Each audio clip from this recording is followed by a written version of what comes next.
नमस्कार। इस वीडियो में हम बीए पार्ट देखिए कि अ, भारतीय संविधान का जो चैप्टर है उसमें से भारतीय संविधान के जो स्रोत हैं, जिनमें कितने आंतरिक स्रोत और कितने बाहरी स्रोत हैं, इस पर चर्चा करेंगे।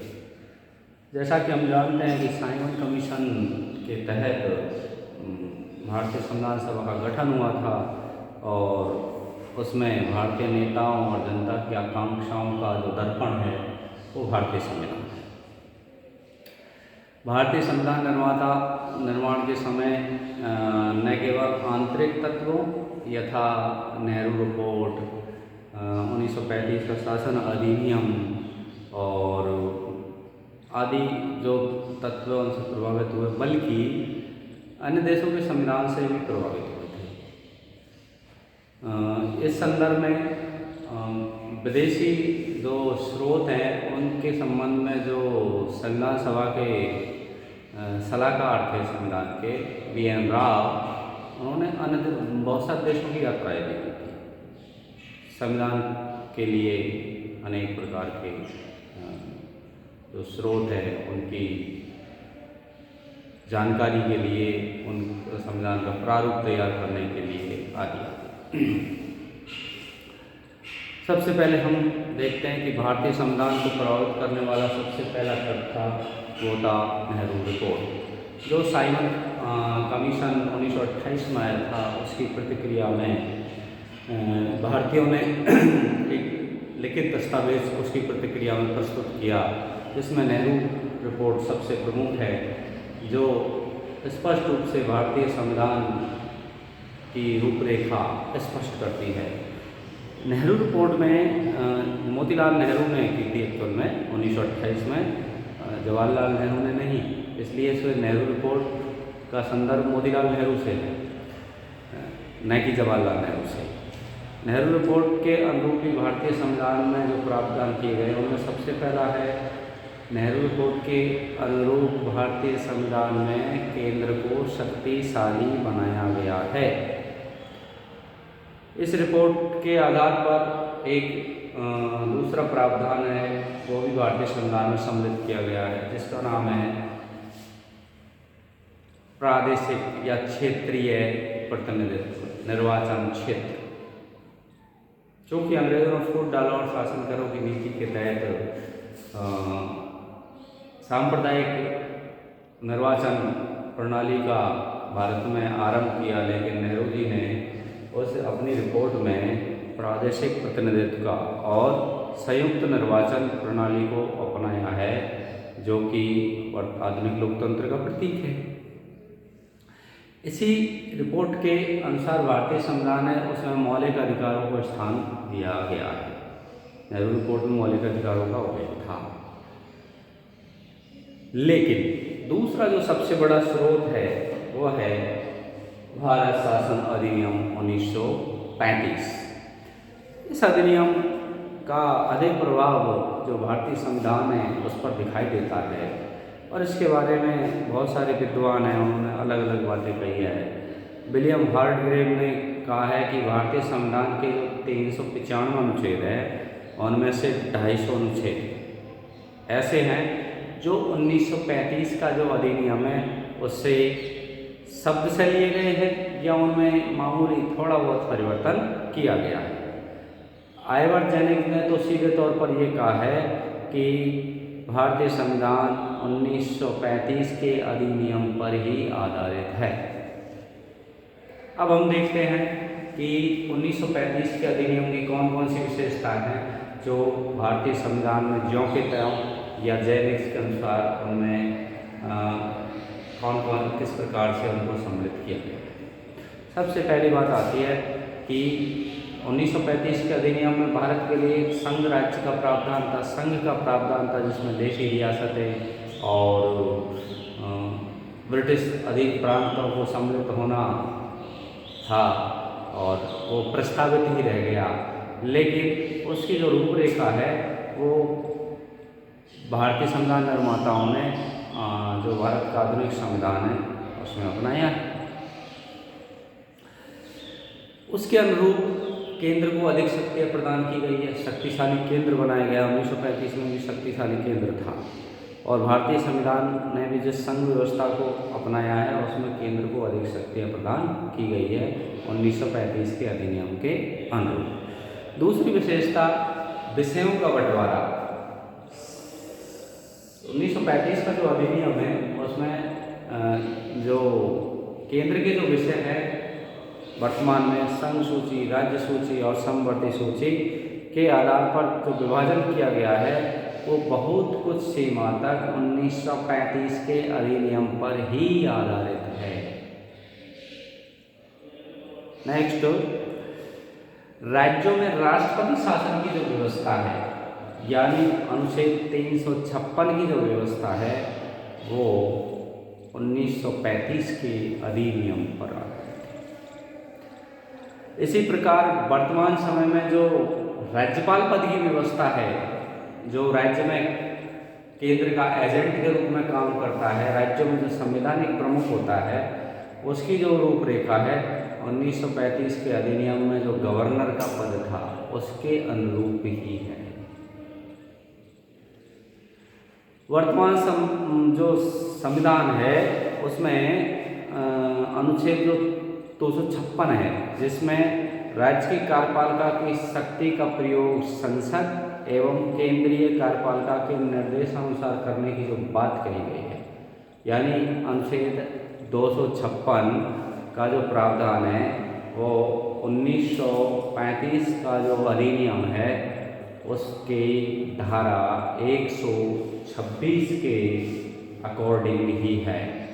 इस प्रकार से हम देखते हैं कि 1935 का जो अधिनियम है वो काफ़ी हद तक प्रभावी है।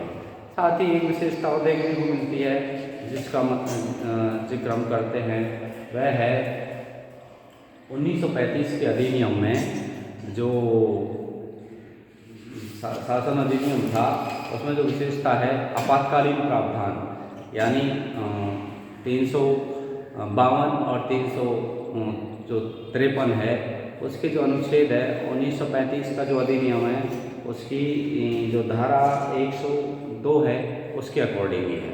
तो हम कह सकते हैं कि संविधान पर आंतरिक तत्वों के में जो सबसे ज़्यादा प्रभाव है 1935 के अधिनियम के अनुसार ही है। 1935 का जो अधिनियम है वो सार से, शब्द से या उनमें कुछ मौलिक परिवर्तन करके भारतीय संविधान सभा ने उसको अपनाया। लेकिन आंतरिक तत्वों के साथ साथ बाहरी तत्व भी है जो भारतीय संविधान में जो प्रभावित किए हुए हैं या जिनको सम्मिलित किया गया है उनको हम बता सकते हैं। सबसे ज़्यादा जो प्रभाव है वो है औपनिवेशिक शासक का, जो कि ब्रिटेन था। इसीलिए ब्रिटेन का जो संसदीय प्रणाली का जो मॉडल है उसको कहा जाता है वेस्टमिनिस्टर मॉडल। संसदीय प्रणाली का वेस्टमिनिस्टर मॉडल।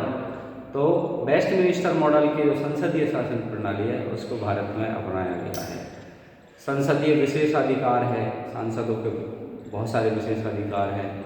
संसदीय प्रक्रिया है कार्यकरण की, वह है विधि के समक्ष समानता, यानी अनुच्छेद 14 को ब्रिटेन के संविधान से भारत में लिया गया है। दूसरा प्रभाव हम देखते हैं वो है अमेरिका, यूएसए के संविधान का जो प्रभाव है भारत में अनेक अनुच्छेदों और पैराओं में दिखाई देता है। वो है विधि के समक्ष समान संरक्षण, स्वतंत्र न्यायपालिका, उपराष्ट्रपति का उच्च सदन की अध्यक्षता करना, ये अमेरिका के संविधान के समान है। तीसरी जो संविधान है वह है आयरलैंड। आयरलैंड के संविधान से राष्ट्रपति की जो निर्वाचन प्रक्रिया है एक तो वह दी गई है, दूसरा राष्ट्रपति के द्वारा उच्च सदन में 12 सदस्यों का मनोनयन, नाम निर्देशन किया जाता है, वह आयरलैंड के संविधान से प्रभावित है।